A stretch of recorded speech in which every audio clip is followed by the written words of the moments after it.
Saya pernah tahu hidup sihat itu penting, tetapi saya hanya benar-benar bermula apabila kesihatan saya sendiri memberi isyarat.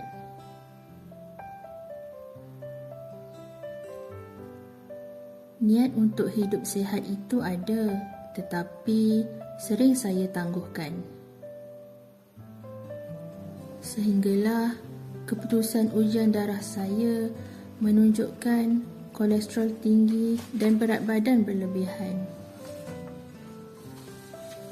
Saat itu saya sedar kesihatan tidak boleh ditangguhkan.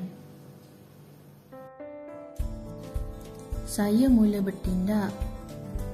Pemakanan seimbang menjadi langkah permulaan saya.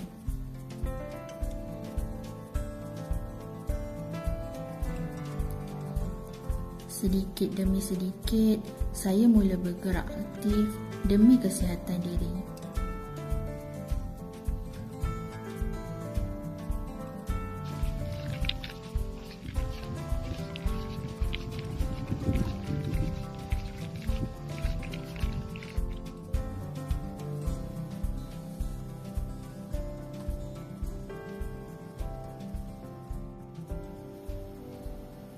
Saya melengkapkan perubahan ini dengan ilmu dan kesedaran melalui Studio Sihat Nadi. Kita dah makan nasi minyak. Kita nak pakai 150 kalori. Nak juga 150 kalori.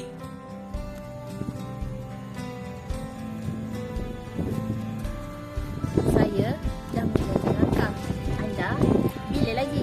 Jom sihat bersama Nadi.